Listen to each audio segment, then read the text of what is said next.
नमस्कार, मैं हूं नीरज श्रीवास्तव और आप देख रहे हैं सिटी न्यूज मुजफ्फरपुर। खबरों का सिलसिला शुरू करने से पहले आइए एक नजर डाल लेते हैं दिन भर की खास सुर्खियों पे। हेडलाइंस के प्रायोजक हैं नीलकमल एक्सक्लूसिव शोरूम। फागुनोत्सव पर मारवाड़ी समुदाय द्वारा शहर में निकाली गई खाटू श्याम बाबा निशान यात्रा। जिले में एईएस को लेकर प्रधान सचिव प्रत्यय अमृत ने जिला स्वास्थ्य विभाग के पदाधिकारियों के साथ की समीक्षा बैठक।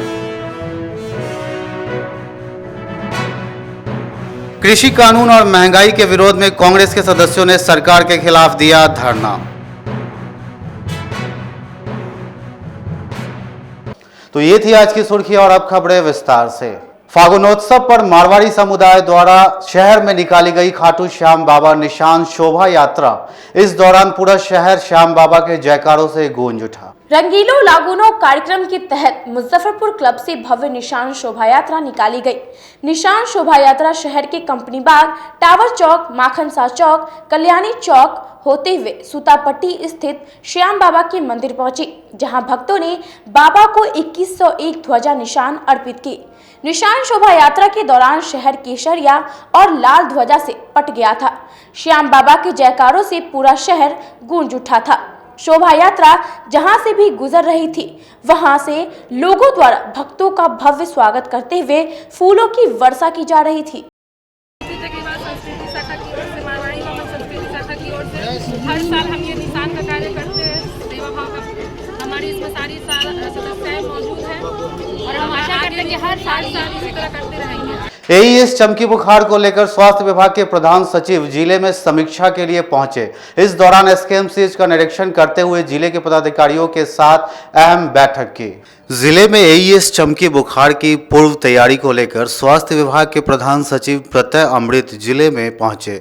इस दौरान उन्होंने सबसे पहले कांटी प्रखंड का निरीक्षण किया तथा जिला प्रशासन द्वारा चलाए जा रहे जागरूकता अभियान का जायजा लिया। इसके बाद एसकेएमसीएच पहुंचे, जहां उन्होंने पीकू वार्ड का निरीक्षण किया, साथ ही भर्ती मरीज के परिजनों से मुलाकात कर हालचाल जाना। इसके बाद प्रधान सचिव ने एसकेएमसीएच परिसर में पौधारोपण किया। इस दौरान जिलाधिकारी सहित जिला स्वास्थ्य विभाग के सभी अधिकारी मौजूद रहे। इसके बाद स्वास्थ्य विभाग के प्रधान सचिव सदर अस्पताल का निरीक्षण किया, जहां उन्होंने संबंधित अधिकारियों को एईएस की पूर्व तैयारी को लेकर कई महत्वपूर्ण निर्देश दिए।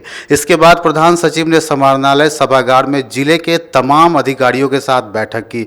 बैठक के बाद उन्होंने बताया कि हमारे साथ पटना से 3 टीम आई थी। एईएस से संबंधित तैयारी को लेकर समीक्षा की गई। इसके अलावा टीम ने जिले के कई प्रखंडों का निरीक्षण किया है, साथ ही एसकेएमसीएच का भी निरीक्षण किया गया।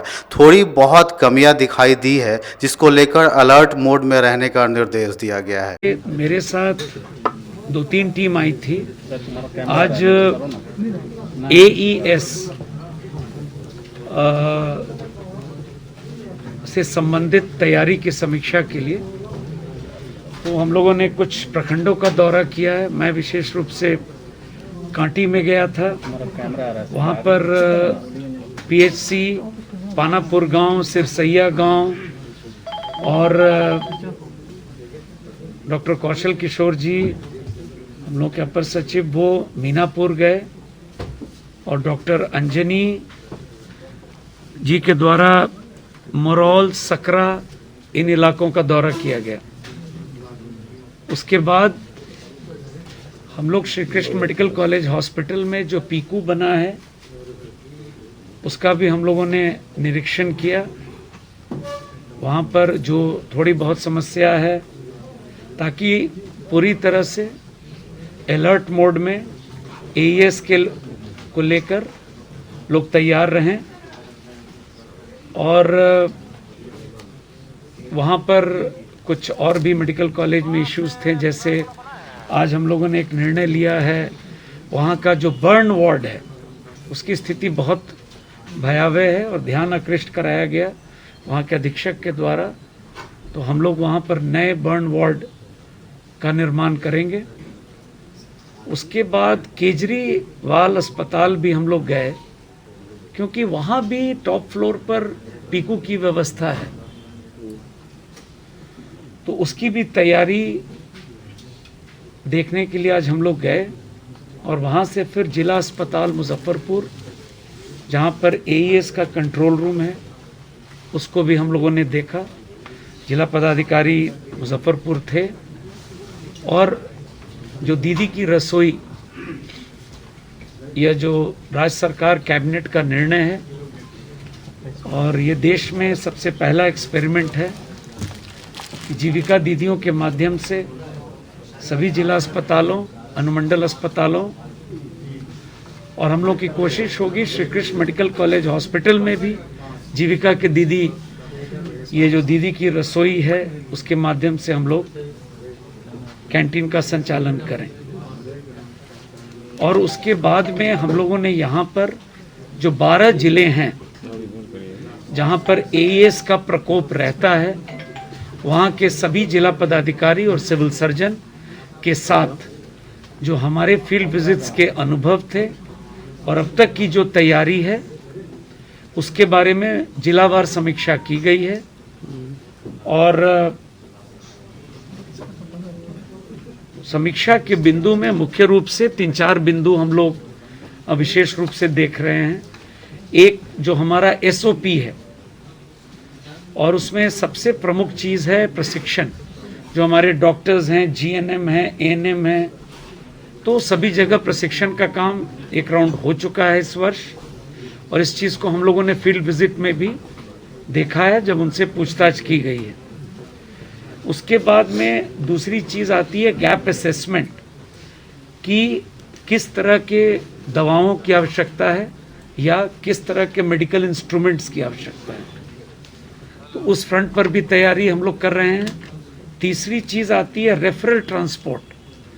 एम्बुलेंस की संख्या इतनी हो कि अगर किसी बच्चे को आवश्यकता पड़े, किसी माँ बाप को, तो कम से कम समय में उनको हम लोग पीएचसी पहुंचा पाएँ और पीएचसी से अगर एसकेएमसीएच रेफर करना हो तो कम से कम समय में एम्बुलेंस और वैसे प्राइवेट गाड़ी जो इस कार्य को करने के लिए तैयार हैं, तो उनके लिए भी रेट निर्धारित करके सभी प्राइमरी हेल्थ सेंटर्स पर लगाया जा रहा है और उन लोगों को कैश में भुगतान किया जाएगा।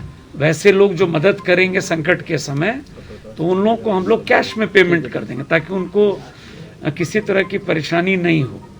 तो वो भी एक हम लोगों ने समीक्षा की है। और जो सबसे महत्वपूर्ण बात है, जो आज मैं गांव में गया, लोगों से मिला, जो प्रचार प्रसार है, लोगों को जागरूक करना, बच्चों को भी जागरूक करना। मैं स्कूल में भी गया, बच्चों से मिला हूँ, तो उस दिशा पर भी हम लोग अब क्या क्या कार्रवाई करेंगे, चाहे वो होर्डिंग, बड़े बड़े बैनर्स हों, चाहे वो हैंडबिल्स हों, चाहे वो नारा लेखन हो, ये तमाम चीज़ पर भी। और आप लोग तमाम लोग हैं, आप लोग कोविड में भी बहुत बहुत बढ़िया काम किए हैं, आप लोग खुद भी बहुत रिस्क लेते हैं।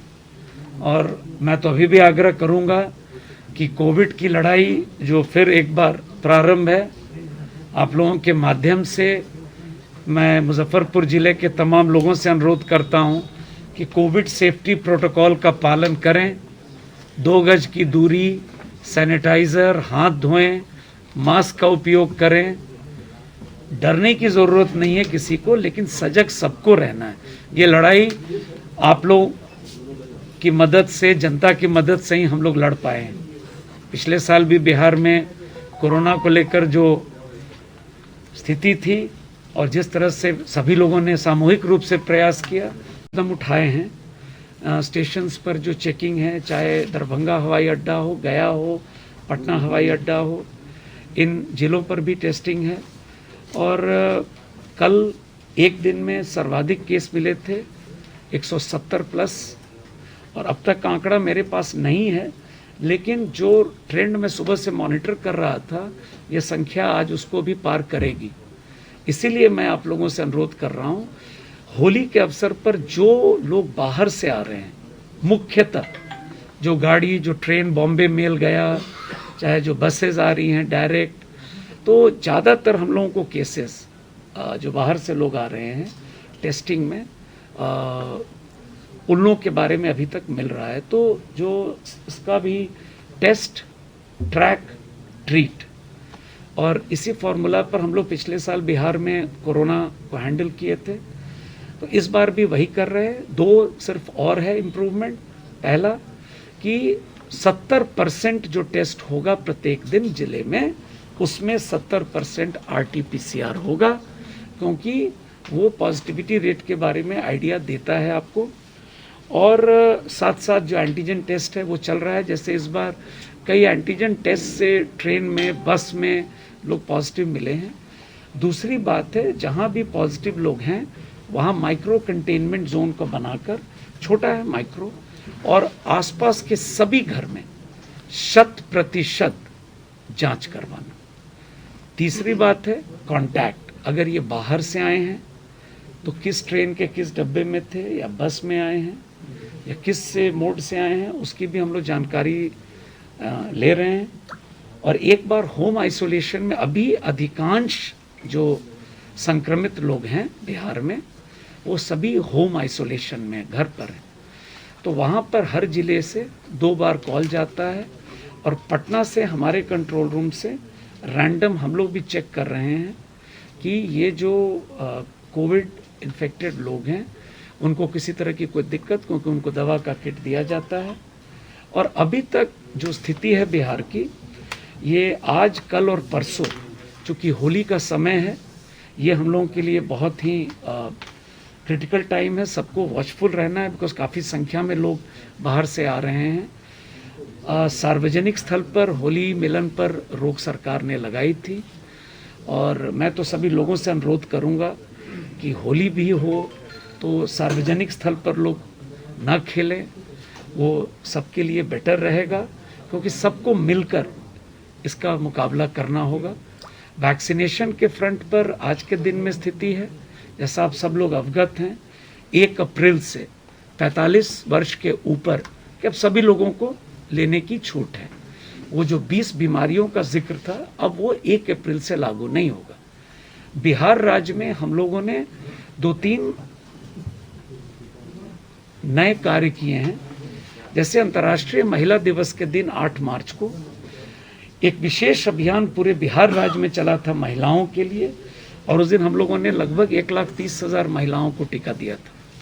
उसी प्रकार उसके 3-4 दिन के बाद सभी मुखिया जनों से हम लोगों ने बात किया था VC पर, उनके सहयोग से एक दिन में 1 लाख से ज्यादा टीका का काम किया। एसडीओ पूर्वी कार्यालय में राशन कार्ड की समस्या निवारण को लेकर कैंप लगाई गई, जिसमें सैकड़ों लोगों ने अपना आवेदन जमा करवाया। जिले के सभी प्रखंडों और वार्डों में राशन कार्ड से संबंधित समस्याओं के निवारण के लिए गुरुवार को अनुमंडलाधिकारी पूर्वी के कार्यालय में राशन कार्ड निवारण कैंप का आयोजन किया गया।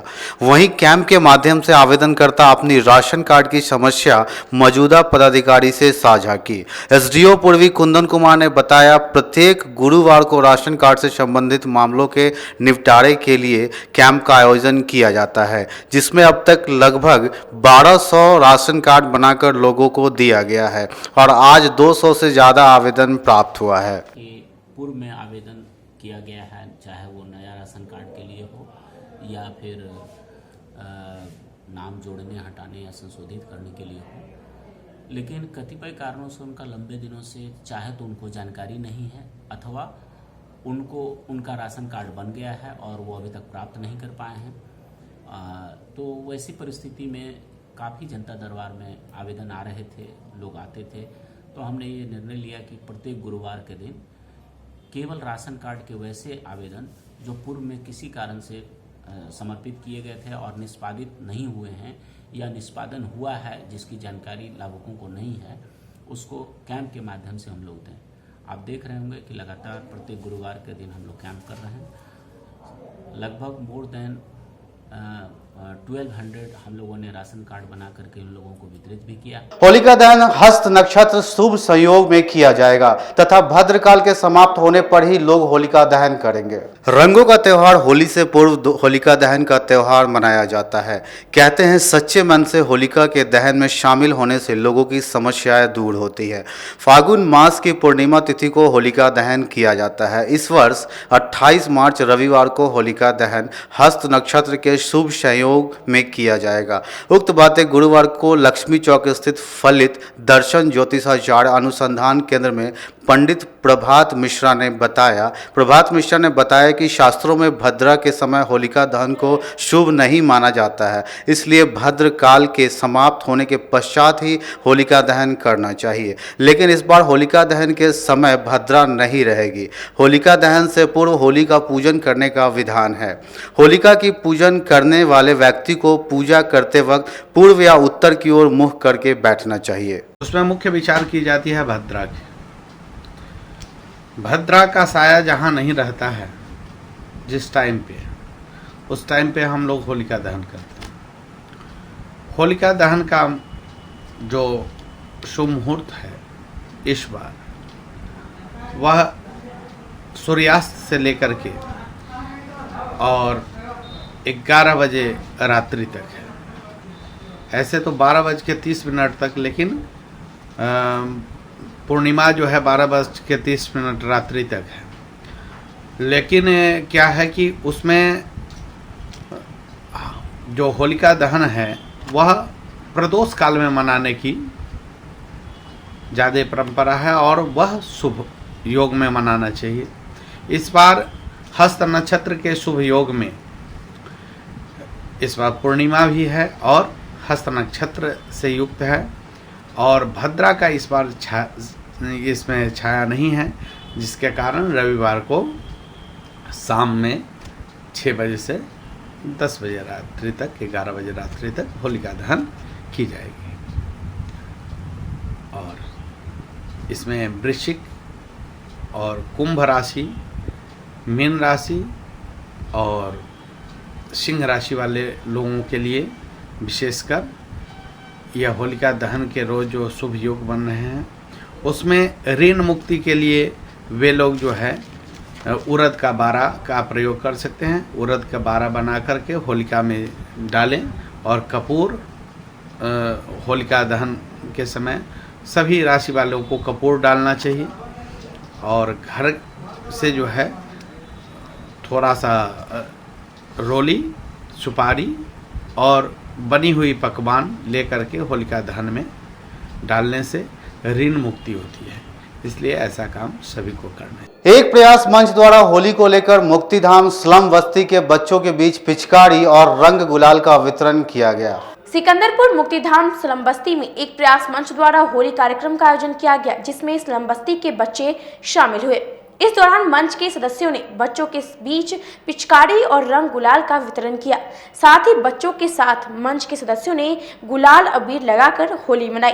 होली को लेकर बच्चों में काफी खुशी देखी जा रही थी। मंच के संस्थापक ने कहा कि संस्था की ओर से स्लम बस्ती में बच्चों को शिक्षा, जागरूकता के साथ साथ पर्व की खुशी साझा की गई। एक प्रयास मंच के द्वारा होली त्यौहार को लेकर होली कार्यक्रम का आयोजन किया गया। मंच के द्वारा लगातार अपने शहर मुजफ्फरपुर की स्लम बस्ती में शिक्षा जागरूकता कार्यक्रम के साथ पर्व त्यौहार में भी कार्यक्रम का आयोजन किया जाता है और अभी कुछ दिन के बाद होली है। इसी को देखते हुए मंच के द्वारा सिकंदरपुर मुक्तिधाम शमशान घाट स्लम बस्ती में बच्चों के बीच पिचकारी, रंग, गुलाल अबीर वितरण कर होली मनाई गई और साथ ही इस तरह कार्यक्रम का आयोजन अभी अपने शहर में लगातार किया जाएगा। उद्देश्य ये रहता है कि यही बच्चे अपने परिवार के साथ खुशी से पर्व त्यौहार मना सके। सिटी न्यूज में फिलहाल वक्त हो चला एक छोटे से ब्रेक का, तो फौरन हाजिर होते हैं। कहीं मत जाइए, बने रहिए सिटी न्यूज के साथ। ST International School. If you want to give your child a strong foundation, the school of your dream. Play to 10th based on CBSE curriculum. हमारे यहाँ अनुभवी एवं प्रशिक्षित शिक्षकों द्वारा बच्चों के देखभाल के साथ स्मार्ट क्लास द्वारा शिक्षण की सुविधा है। कक्षा 1 से 10 तक कंप्यूटर की मुफ्त शिक्षा के अलावे छात्र एवं छात्राओं के संगीत तथा नृत्य की शिक्षा की भी व्यवस्था है। पूरा स्कूल CCTV कैमरे से लैस है। स्कूल में बच्चों का नामांकन फ्री किया गया है। हमारे यहाँ अपने बच्चों के उज्जवल भविष्य के लिए जरूर पधारें। हमारा पता है बांध road, Shekhpur Akhara Ghat, Muzaffarpur. Our contact number is 8757652616 and 9955132616। हमारे स्कूल का कुछ मेन फीचर्स है जैसे बच्चों की देखभाल करना। हमारे यहाँ पुस्तकालय वगैरह की पूरी अच्छी तरीके से व्यवस्था है। क्लासरूम सारा बना हुआ है, सीसीटीवी कैमरे से हमारा क्लासरूम डेकोरेटेड है। सिक्योरिटी के भी विजन से हमारा क्लासरूम बहुत प्रोटेक्टेड है। हमारे यहाँ जो भी शिक्षक शिक्षिकाएं आई हैं पढ़ाने के लिए वो काफ़ी वेल एडुकेटेड हैं और वेल वर्स्ड भी हैं। हमारा विद्यालय भी चारों तरफ से बना हुआ है। हमारे यहाँ लैब बहुत अच्छे से बना हुआ है। कंप्यूटर की फ्री शिक्षा हम इस बार इसको दे रहे हैं। हमारे यहाँ नामांकन प्रारंभ है।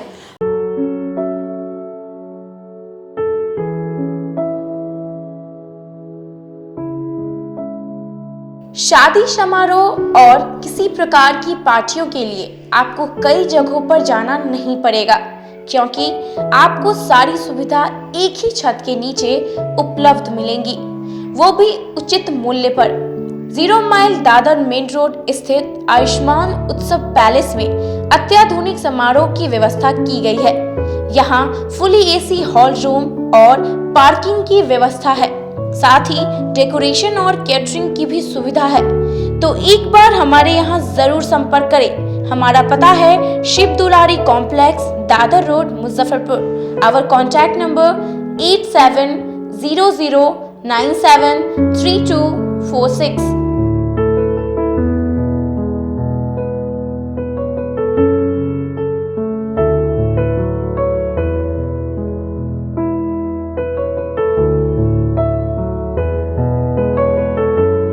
मुजफ्फरपुर की शान और अपने कलाकृतियों से बॉलीवुड के स्टारों में अपनी पहचान बना चुका बाबा की दुकान लहठी भंडार पिछले 50 वर्षों से आपके पसंद का ख्याल रखती है। यहाँ से लाह की बहुरानी सेट बॉलीवुड की स्टार ऐश्वर्या राय ने अपनी शादी में पहनी थी। यहाँ से राजनीतिक गलियारों के नामचीन चेहरों की दुल्हन भी सजी थी। हमारे यहाँ शादी सेट, बहुरानी सेट, जयमाला सेट, लाह के फैंसी आइटम कुशल कारीगरों द्वारा निर्मित कराई जाती है। इसके अलावा चूड़ा सेट, कंप्यूटर चूड़ा, कुंदन चूड़ा, वाटरप्रूफ चूड़ा, चुंदरी 3 बुंदिया, बंग बंगरी, हिंगलू, पात चूड़ा, जंगली चूड़ा का भी निर्माण अपने कारीगरों द्वारा कराती है। यही नहीं, लाह से बनी कान का टॉप्स, रिंग, नथ, गला का हार, मांग टीका, पेन स्टैंड, हाथी, बिछिया, ग्लास, करा भी बनाती है।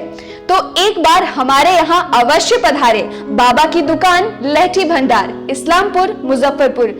हमारा कांटेक्ट नंबर है 9308620444। 40-50 साल से जो हमारी दुकान है ये बाबा की दुकान लहठी भंडार, समझे ना, पुश्तैनी हम लोग का काम ही है।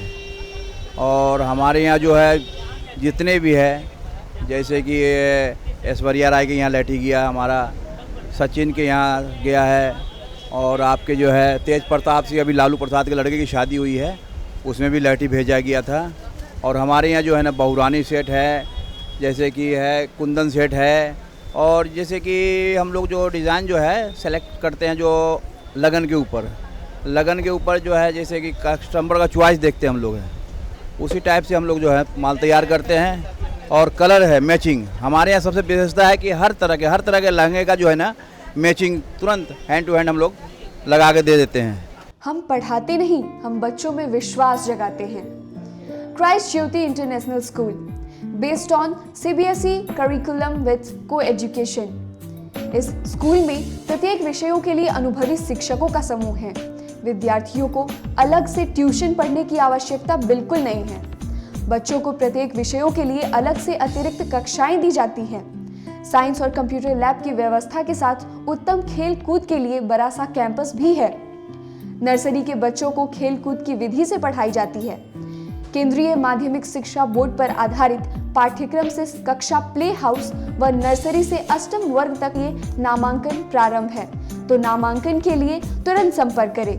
हमारा पता है Christ Jyoti international school, Dharmodaya स्थली, माधोपुर सुस्ता, मुजफ्फरपुर। के रूप में ज्वाइन किया क्राइस्ट ज्योति स्कूल को, और यहाँ की व्यवस्था, यहाँ के पेरेंट्स सारे लोग पूरी तरह से बच्चों की पढ़ाई के प्रति जो केयरलेस थे, मैंने उन्हें जागरूक करने की कोशिश किया, और उस व्यवस्था को बदलने के लिए मैं हर संभव प्रयास करती हूँ।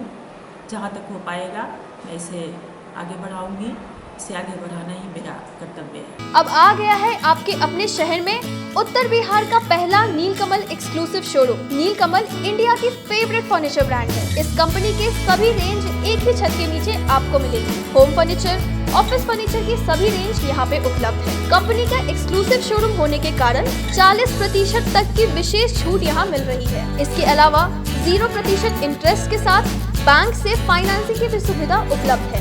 तो देर मत कीजिए, एक बार हमारे यहाँ अवश्य पधारें। हमारा पता है Mithanpura, Narayanpur road, opposite to Vaishali management college और हमारा कॉन्टैक्ट नंबर है 9334900888 और 7004320380। नॉर्थ बिहार का पहला एक्सक्लूसिव शोरूम मुजफ्फरपुर में यूए एसोसिएट के सौजन्य से नीलकमल का एक्सक्लूसिव शोरूम खुला है और आप लोगों से यही भी निवेदन है कि एक बार इस शोरूम में आइए और इसके विस्तृत रेंज को देखिए, जो कि एक अच्छे रेंज के साथ एक अच्छी कीमत के साथ आपको मिलेगा।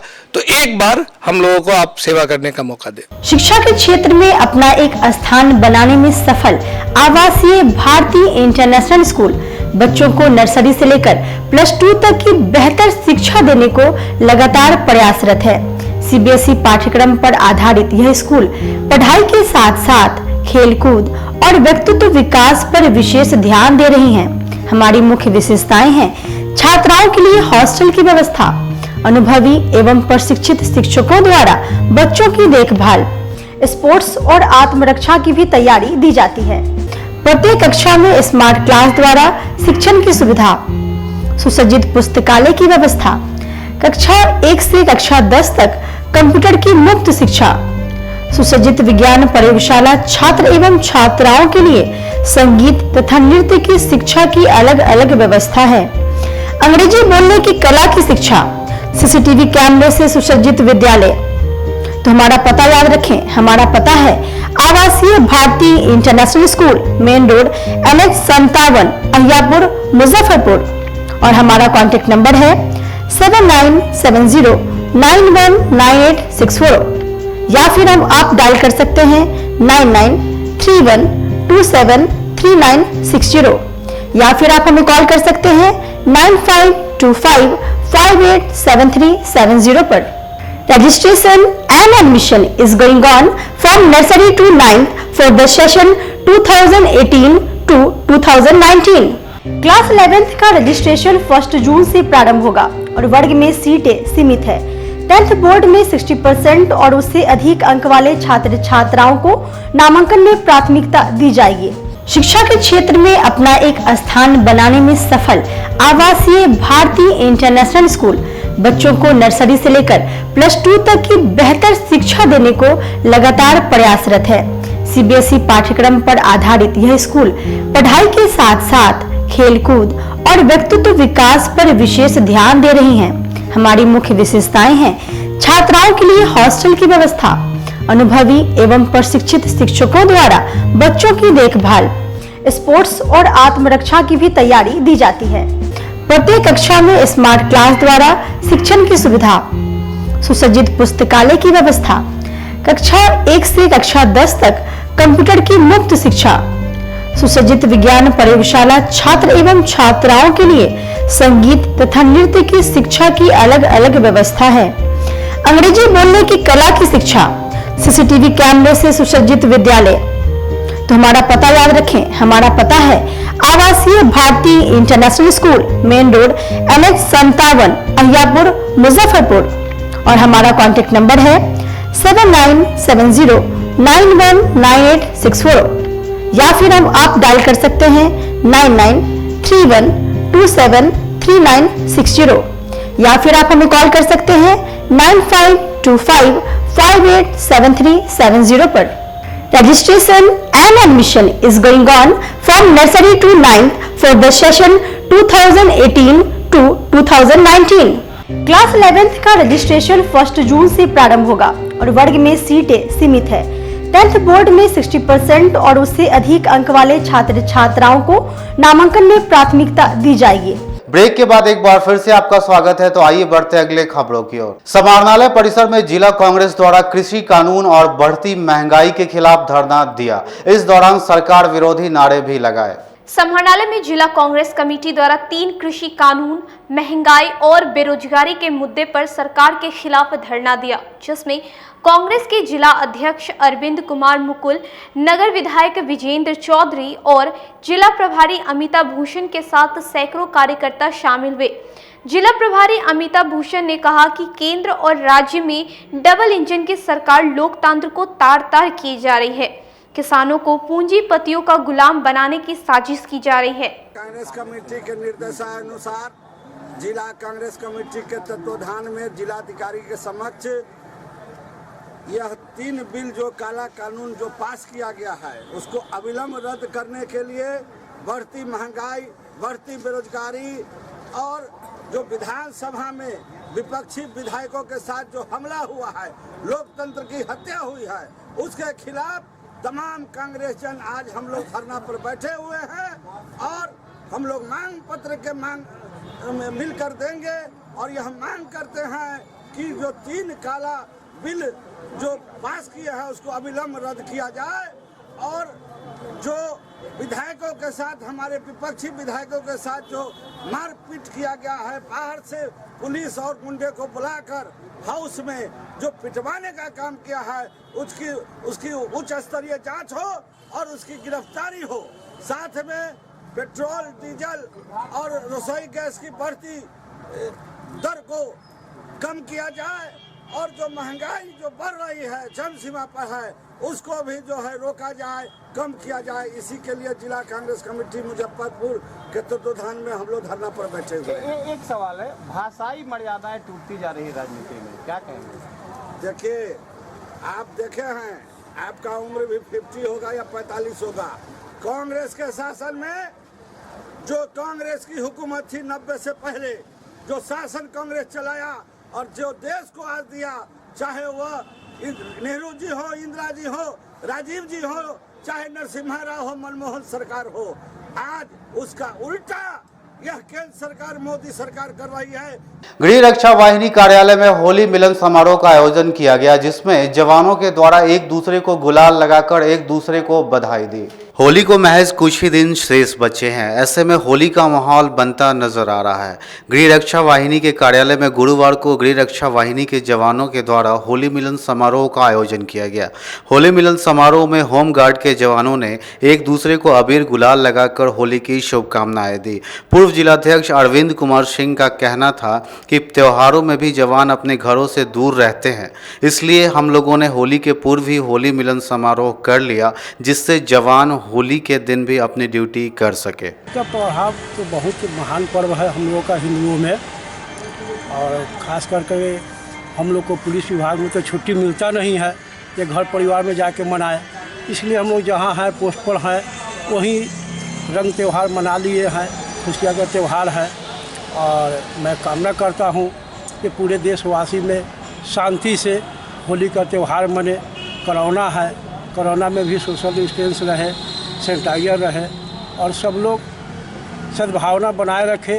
रंगों का त्यौहार, सबों के चेहरा पर खुशहाली, रंगीन खुश मिजाज बना रहे और पूरा देशवासियों को साथ साथ पूरा जिलावासियों को बिहार गृह रक्षा वाहिनी की तरफ से, बिहार गृह रक्षा वाहिनी के सभी परिवार को मैं होली का हार्दिक शुभकामना और बधाई देता हूँ। बिहार विश्वविद्यालय के उर्दू विभाग में राष्ट्रीय सेमिनार का आयोजन किया गया, जिसमें देश के कई विद्वान शामिल हुए। बिहार विश्वविद्यालय परिसर स्थित उर्दू विभाग में फिलॉसफी ऑफ हिम्निज्म विषय पर राष्ट्रीय सेमिनार का आयोजन किया गया। इस सेमिनार का उद्घाटन कुलपति प्रोफेसर हनुमान पांडे ने किया। वहीं उर्दू विभाग के प्रमुख मोहम्मद हामिद अली खान ने बताया कि कोरोना के कारण यह सेमिनार समय पर नहीं हो पाया। यह सेमिनार करने का मुख्य मकसद यह था कि हम आने वाले नस्ल को क्या शिक्षा देना चाहते हैं, इसलिए हमने आज इकबाल, टैगोर और राधा कृष्णन के विचारों को लेकर चर्चा किया है। ये तीनों समाजवाद पर बात करने वाले थे। अल-कबल मैंने साहित्य अकेडमी न्यू दिल्ली को ये प्रपोजल भेजा था, इकबाल, टैगोर और Radha Krishnan with reference to philosophy of humanism. कोविड-19 के कारण ये सेमिनार समय पर नहीं हो सका। मैं चाहता था कि आज जो मटेरियलिस्टिक एज या सोशलिज्म में जिस तरह से हमारे यहाँ मानवता चीख रही है, इसको नई नस्ल में फिर से उभारा जाए कि हमारे 7 फिलोसफर्स थे, अमंग दिस 7 मैंने सिर्फ 3 को चुना, इकबाल, टैगोर और राधा कृष्णन। इनकी जो फिलॉसफी ईगो की थी उसके तनाजुर में हम ये बात करें कि हम नई नस्ल को क्या मैसेज देना चाहते हैं। लेकिन अभी सरकार की जो इकोनॉमिक पॉलिसी है उसके तहत तमाम हिंदुस्तान की बड़ी और छोटी एकेडमियों के पास अब फंड नहीं है, इसलिए एकेडमी ने मुझे सिर्फ 1 दिन के लिए अपना कोलैबोरेशन दिया और उस 1 दिन के कोलैबोरेशन में उन्होंने सिर्फ मेरे 10 पेपर पढ़ने वालों को अप्रूव किया और ये कहा कि सिर्फ आप 1 दिन में कीजिए। ये कोलैबोरेशन ऐसा है कि साहित्य अकेडमी न्यू दिल्ली अपनी पॉलिसी के तहत सिर्फ 8, 10, 12 पेपर पढ़ने वालों का ही भार वहन करती है, बाकी डिपार्टमेंट को करना पड़ता है, होस्ट को। और अभी हमारे यहाँ भी यूजीसी से ऐसा फंड की व्यवस्था नहीं है कि उसको किया जाए, इसलिए हमने अपने लेवल पर जहाँ तक हो सका हमने होस्ट की भूमिका निभाई। सर क्या सब्जेक्ट था इसमें? फिलॉसफी ऑफ ह्यूमनिज्म जो इकबाल, टैगोर और राधा कृष्णन की थी। हमारे यहाँ राजनीति में कुछ ऐसी व्याख्याएं आ जाती हैं जो आपने देखा। देखिए ये 3 आदमी हैं। इकबाल 1877 में पैदा होते हैं और 1938 में उनका डेथ होता है, तो वो हिंदुस्तान में पैदा हुए, हिंदुस्तान में उनका देहांत होता है। रविंद्रनाथ टैगोर 1861 में पैदा होते हैं, 1941 में उनका डेथ होता है।